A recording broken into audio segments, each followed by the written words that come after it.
Chairman, and I do have to say I appreciate the reference to the red, yellow, and green timing mechanism because of 15 days ago, I was a heavy highway electrical contractor that focused on traffic signals and power distribution, recovery, and make-ready work for various different utilities.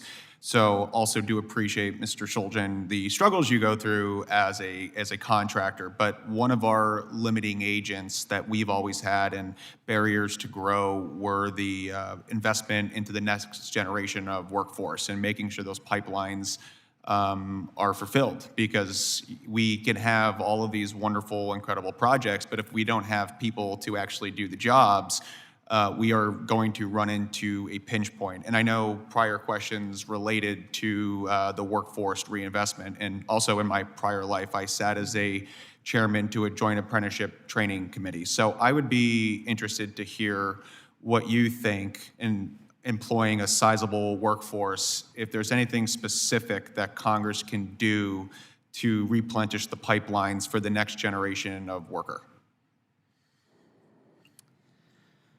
So I think we need to put everything on the table, whatever it takes. I think that we need to change the mindset of Americans that construction is not a dirty job. You did it yourself. It is a phenomenal job and a phenomenal career. And unfortunately, the mindset of not only the kids, but also the parents these days has shifted to where they don't want little Johnny to get into the highway construction industry or the construction industry as a whole. And so I think that we need to figure out a way to start changing that mindset. I will, in my oral statement, I told you about my son that was going into the trades, and I'll honestly tell you that was a little bit of a battle with my wife. She was dead set on him going to a four-year university and getting a degree. But that's not where he is. That's not his passion.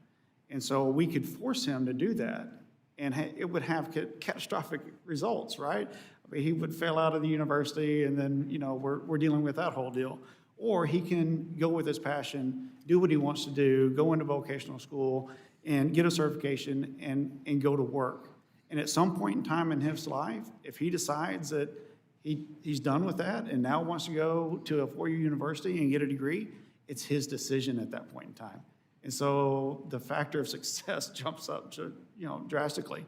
But I would say as a whole, I think that we need to figure out a way to get vocational programs back into the school systems, the high schools, the junior highs, even into the elementaries at a very minor level. We need to promote vocational schools across the nation, and we need to figure out how to pipeline those kids right from the high schools into those vocational programs better than we are right now. There's lots of programs out there. We just need to figure out how to get more students into them. I think you really nailed it there, and changing the mindset and the interpretation and the persona of trade being secondary to a college education.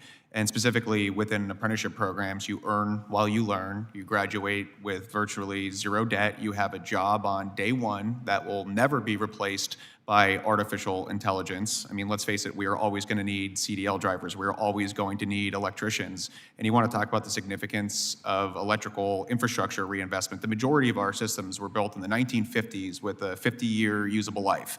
And you need to be conscientious of ways that we generate power, transmit power, and distribute power, because we can roll out every incentive for electrification of vehicles, but if we don't have a way to generate the necessary power to keep up with that demand, because we don't have the workforce to make those reinvestments, it's certainly going to become a pinch point. And Ms. Galicia, I want to say I'm from northeastern Pennsylvania, Scranton, PA. So I want to say thank you for your investment into one of your distribution facilities inside of our district. I believe it's close to 1 million square feet. It's a great employment opportunity.